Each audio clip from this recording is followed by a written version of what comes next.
ನಮಸ್ಕಾರ friends, V K Kannada Kalaburagi ಚಾನಲ್ಗೆ ಸ್ವಾಗತ. ಇವತ್ತಿನ ವಿಷಯ ಏನಂತಂದರೆ ಮೊನಟೈಸೇಷನ್ ರಿಜೆಕ್ಟ್ ಏಕಾಗುತ್ತೆ ಅಂತಂದರೆ ಕೆಲವೊಂದು ವಿಷಯಕ್ಕೆ ರಿಜೆಕ್ಟ್ ಆಗುತ್ತೆ. ಯಾವ ವಿಷಯಪ್ಪ ಅಂತಂದರೆ ಕೆಲವೊಬ್ಬರು ಇವತ್ತು ಒಂದು ನಮ್ಮ ಉತ್ತರ ಕರ್ನಾಟಕ ಭಾಷೆಯಲ್ಲಿ ಹೇಳ್ತೀನಿ. ಅದು ಯಾವ ಥರ ಅಂದರೆ ನಿಮ್ಗೆ ಕಾಮಿಡಿ ಆಗಿರ್ಬೋದು, ಬಟ್ ಇದು ಮಾತ್ರ ನಿಜವಾಗಿರುತ್ತೆ. ಏನಪ್ಪ ವಿಷಯ ಅಂದರೆ ಹಳೆ ಗೋಡೆಗೆ ಹೊಸ ಸುಣ್ಣ ಬಡಿಯೋದು. ಇವ್ರು ಏನು ಮಾಡಿರ್ತಾರೆ, ಹಳೆ ಗೋಡೆಗೆ ಯಾರೋ ಒಬ್ರು ಕಟ್ಟಿರ್ತಾರೆ. ಆ ಗೋಡೆ ಮ್ಯಾಗ ಏನು ಮಾಡ್ತಾರೆ ಇವರು, ಅದು ಗಾಡಿ ಏನೋ ಓಡಿರುತ್ತೆ ಚೆನ್ನಾಗಿ, ಏನೋ ಒಂದು ಚೆನ್ನಾಗಿ ಅದ್ರಲ್ಲಿ ಹಾಕಿರ್ತಾರೆ. ಏನೋ ಒಂದು ಫಿಲ್ಮ್ ಆಗಲಿ ಅಥವಾ ಏನೋ ಒಂದು ಸೀರಿಯಲ್ ಆಗಲಿ, ಏನೋ ಒಂದು ಚೆನ್ನಾಗಿರುತ್ತೆ. ಇವ್ರು ಏನು ಮಾಡಿರ್ತಾರೆ, ಕೆಲವರು ಅದನ್ನು ಕಾಪಿ ಮಾಡ್ಕೊತಾರೆ. ಕಾಪಿ ಮಾಡ್ಕೊಂಡು ಅದಕ್ಕೆ ಏನು ಮಾಡ್ತಾರೆ, ಮತ್ತೆ ಹೊಸ ಸುಣ್ಣ ಬಿಡ್ತಾರೆ. ಹೊಸ ಸುಣ್ಣ ಅಂತಂದರೆ ಹಿಂದ್ಗಡೆಯಿಂದ ಹೋಗಿ ಮುಂದೆ ಹಚ್ಚಿಬಿಡೋದು, ಮುಂದ್ಗಡೆ ಹೋಗಿ ಹಿಂದೆ ಹಚ್ಚಿಬಿಡೋದು. ಈ ಥರ ಹಿಂದೆ ಮುಂದೆ ಮಾಡಿ ಅದರಲ್ಲಿ ಅವರು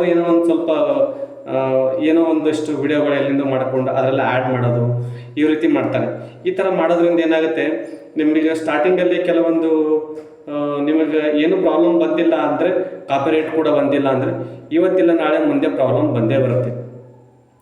ಏನಕ್ಕಂದರೆ ನಮ್ಮ ಫ್ರೆಂಡ್ ಒಬ್ರದ್ದು, ಅವ್ರ ಹೆಸರು ಬೇಡ, ನಾನು ಇವಾಗ ಒಂದು 2 to 3 ಡೇಸಲ್ಲಿ ಅವ್ರ ಚಾನಲ್ ಮೊನಟೈಸೇಷನ್ ಅಪ್ಲೈ ಮಾಡಿದ್ದೆ. ಬಟ್ ಅವ್ರು ಏನು ಮಾಡಿದರು, ಯಾವುದೋ ಒಂದು ವೆಬ್ಸೈಟಿಂದ ಏನು ಮಾಡಿದ್ದಾರೆ, ಯಾವುದೋ ಒಂದು ಫಿಲಿಮನ್ನು ಡೌನ್ಲೋಡ್ ಮಾಡ್ಕೊಂಡು ಏನು ಮಾಡ್ಕೊಂಡಿದ್ದಾರೆ, ಅದಕ್ಕೆ ಹೊಸ ಸುಣ್ಣ ಬಡ್ದಿದ್ದಾರೆ. ಹೊಸ ಸುಣ್ಣ ಅಂದರೆ ಅವ್ರು ಯಾವ ಥರ ಬಡ್ದಿದ್ದಾರೆ ಅಂದರೆ, ಹಿಂದ್ಗಡೆ ಪಾರ್ಟನ್ನು ಹೋಗಿ ಮುಂದೆ ಹಚ್ಚೋದು, ಮುಂದ್ಗಡೆ ಹೋಗಿ ಹಿಂದೆ ಹಚ್ಬಿಡೋದು. ಆಮೇಲೆ ಕೆಲವೊಂದು ಇವರು ಮೊಬೈಲಿಂದ ವಿಡಿಯೋ ಮಾಡಿಕೊಂಡು ಅದರಲ್ಲಿ ಆ್ಯಡ್ ಮಾಡಿಕೊಂಡು ಸೇರಿಸಿ ಸ್ವಲ್ಪ ವಿಡಿಯೋನ ದೊಡ್ಡದು ಮಾಡಿದ್ದಾರೆ. ಬಟ್ ವಾಯ್ಸ್ ಸ್ವಲ್ಪ ಅದರದ್ದೇ ಇದೆ ಇದರೊಳಗಡೆ.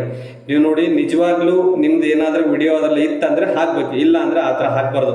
ಈಗ ಅವ್ರು ಏನು ಮಾಡಿದರೆ 6 ಮಂತಿಂದ ನಾವು ಜೊತೆಯಲ್ಲೇ ವರ್ಕ್ ಮಾಡಿಕೊಂಡು ಚೆನ್ನಾಗಿ ಚಾನಲನ್ನು ಗ್ರೋ ಮಾಡ್ಕೊಂಡಿದ್ದೀವಿ. ಮತ್ತು ಈಗ maximum 800 to near by 900 subscriber ಇದ್ದು ಅವ್ರು ಏನು ಮಾಡಿದ್ದಾರೆ, ವಾಸ್ಟ್ ಟೈಮ್ ಬಂದಿಲ್ಲ ಅಂತ ಹೇಳ್ಕೊಂಡು ಏನು ಮಾಡಿದ್ದಾರೆ, ಒಂದು ವಿಡಿಯೋನ ಡೌನ್ಲೋಡ್ ಮಾಡ್ಕೊಂಡ್ಬಿಟ್ಟು ಚೆನ್ನಾಗಿ ಓಡುತ್ತೆ ಅಂತ ಹೇಳ್ಕೊಂಡು ನೋಡಿದ್ದಾರೆ. ಅದು ಯೂಟ್ಯೂಬಲ್ಲಿ ಕಾಪಿರೈಟ್ ಬಂದಿಲ್ಲ, ಚೆನ್ನಾಗಿ ಬಂದಿಲ್ಲ ಅಂತ ಇವರು ಖುಷಿಯಿಂದ ಚೆನ್ನಾಗಿ ದಿನ ಡೈಲಿ ಓಡ್ತಾ ಇತ್ತು. ಡೈಲಿ 10 ಸಬ್ಸ್ಕ್ರೈಬರು, 20 ಸಬ್ಸ್ಕ್ರೈಬರ್, ಈ ಥರ ಡೈಲಿ ಏನಿಲ್ಲ ಅಂದರೆ ಒಂದು 10 to 20 ಡೇಸಲ್ಲಿ ಒಂದು 300 to 400 ಸಬ್ಸ್ಕ್ರೈಬ್ ಬಂತು ಆ ಫಿಲಿಮ್ಗೆ ಬಂದ ಮೇಲೆ ಅವರು ಆಯಿತು. ವಾಚ್ ಟೈಮ್ ಕುಂತಿದ್ರು. ಮೊದಲು ವಾಚ್ ಟೈಮ್ ಎಷ್ಟು ಕುಂತಿತ್ತಂದರೆ ಒಂದು 32 hours ಏನು ಕುಂತಿತ್ತು. ವಾಚ್ ಟೈಮ್ ಮಾತ್ರ ಕುಂತಿದ್ದಿಲ್ಲ. ಈ ವಿಡಿಯೋ ಎಂದವರು ಪಿಕ್ಚರನ್ನು ಡೌನ್ಲೋಡ್ ಮಾಡಿಕೊಂಡು ಅದಕ್ಕೆ ಏನು ಮಾಡಿದ್ದಾರೆ, ಎಡಿಟ್ ಮಾಡಿದ್ದಾರೆ. ಇದರಲ್ಲಿ ಅವು ಎಡಿಟರ್ ಬರುತ್ತಲ್ಲ, ಆ ಎಡಿಟಲ್ಲಿ ಏನು ಮಾಡ್ಕೊಂಡಿದ್ದಾರೆ, ಅದು ಫಿಲಿಮನ್ನು ಏನು ಮಾಡ್ಕೊಂಡಿದ್ದಾರೆ, ಸ್ವಲ್ಪ ಕಟ್ ಮಾಡ್ಕೊಂಡಿದ್ದಾರೆ. ಒಂದು 5 ಮಿನಿಟ್ಸಿಂದು, 3 ಮಿನಿಟ್ಸಿಂದು, ಈ ಥರ ಏನು ಮಾಡಿ ಲೈನಾಗಿ ಸ್ವಲ್ಪ ಕಟ್ ಮಾಡ್ಕೊಂಡು ಅದರಲ್ಲಿ ಇವರು ವಿಷಯ ಹಾಕ್ಕೊಂಡು ಮಾಡ್ಕೊಂಡಿದ್ದಾರೆ. ಈ ಥರ ಮಾಡ್ಕೊಂಡು ಏನು ಮಾಡಿದ್ದಾರೆ, ಚಾನಲ್ಲು ಚೆನ್ನಾಗಿ ಓಡ್ತು. ಅವ್ರದ್ದು ಡೈಲಿ 10,000 20,000 ಓಡ್ತಾ ಇತ್ತು. ಸಬ್ಸ್ಕ್ರೈಬ್ ಕೂಡ ಹಾಗೆ ಕಂಟಿನ್ಯೂ ಬಂತು. ನಾನು ನೋಡ್ರಿ ಯಾವ ಥರ ಇತ್ತಲ್ಲ ಚಾನಲ್, ನಾವು ಹಿಂದೆ ಬಿದ್ದೆ, ನಾವು ಯಾವ ಥರ ಗ್ರೋ ಮಾಡ್ಬೇಕಂತ ನನಗೂ ಇಂಟ್ರೆಸ್ಟ್ ಬಂತು. ಆದ್ರೆ ನೋಡೋಣ, ಮೊನಟೈಸೇಷನ್ ಟೈಮಲ್ಲಿ ಏನಾದರೂ ಪ್ರಾಬ್ಲಮ್ ಆಗುತ್ತೆ ಅನ್ನೋದು ನನಗೆ ಮೈಂಡಲ್ಲಿತ್ತು. ಅದನ್ನು ನೋಡೋಣ, ಕೊಟ್ಟರು ಭಾಳ ಚೆನ್ನಾಗಿದೆ, ನಾವು ಖುಷಿ ಆಗ್ತೀವಿ.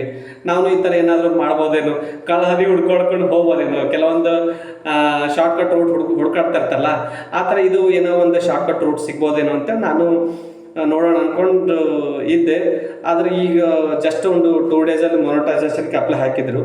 ಆ ಮೊನಟೈಸೇಷನ್ಗೆ ಅಪ್ಲೈ ಹಾಕಿದ್ಮೇಲೆ ಒಂದು 7 days ಟೈಮ್ ತೊಗೊಂಡು ಆದಮೇಲೆ ಅವ್ರ ಕಡೆಯಿಂದ ಗೈಡ್ಲೈನ್ಸ್ ಬಂತು, ನಿಮ್ಮ ಚಾನಲ್ ಮೊನಟೈಸೇಷನ್ ಆಗಲ್ಲ ಅಂತೇಳಿ. ಏನಕ್ಕಾಗಲ್ಲ ಅಂದರೆ ಅಲ್ಲೆಲ್ಲ ಡೀಟೇಲ್ಸಾಗಿ ಕೊಟ್ಬಿಟ್ಟಿದ್ದಾರೆ, ನೀವು ಇಲ್ಲಿಂದ ಡೌನ್ಲೋಡ್ ಮಾಡ್ಕೊಂಡಿದ್ದಾರೆ, ಹಿಂದ್ಗಡೆಯಿಂದ ಹೋಗಿ ಮುಂದ್ಗಡೆ ಹಚ್ಕೊಂಡಿದ್ದಾರೆ ಅಂತೇಳಿ ಈ ಥರ ಮಾಡಿದ್ದಾರೆ. ದಯವಿಟ್ಟು ನೀವೇನಾದರೂ ಆ ಥರ ಮಾಡ್ತಿದ್ರೆ ತಪ್ಪನ್ನು ಮಾಡಬೇಡಿ. ನಿಮ್ಮ ಚಾನಲನ್ನು ಸಬ್ಸ್ಕ್ರೈಬ್ ಮಾಡ್ಕೋಬೇಕಾದ್ರೆ ಎಷ್ಟು ಕಷ್ಟ ಆಗಿರುತ್ತೆ. ನಾವು ಯಾವುದೋ ಒಂದು ವಿಷಯದ ಮೇಲೆ ಮಾಡಿಕೊಂಡು ಸಬ್ಸ್ಕ್ರೈಬ್ ತರಬೇಕಾದ್ರೆ ಎಷ್ಟೋ ಕಷ್ಟ ಆಗುತ್ತೆ. ಇದು ಎಲ್ಲ ಮುಗಿಸ್ಕೊಂಡು ಎಂಡ್ ಟೈಮಲ್ಲಿ ನೀವು ಈ ಥರ ಮಾಡಿದ್ರೆ ನಿಮ್ಮ ಚಾನಲನ್ನು ಡಿಲೀಟ್ ಆಗುತ್ತೆ. ದಯವಿಟ್ಟು ನೀವು ಯಾರೂ ಈ ಥರ ಮಾಡ್ಕೋಬೇಡಿ. ದಯವಿಟ್ಟು ನಮ್ಮ ಚಾನಲನ್ನು, ಈ ವಿಷಯವನ್ನು ನಿಮಗೆ ಇಷ್ಟವಾದರೆ ನಮ್ಮ ಚಾನಲನ್ನು ಸಬ್ಸ್ಕ್ರೈಬ್ ಮಾಡ್ಕೊಳ್ಳಿ ಮತ್ತು ಬೆಲ್ ಐಕನ್ ಬಟನ್ನ ಲೈಕ್ ಮಾಡಿ. Thank you.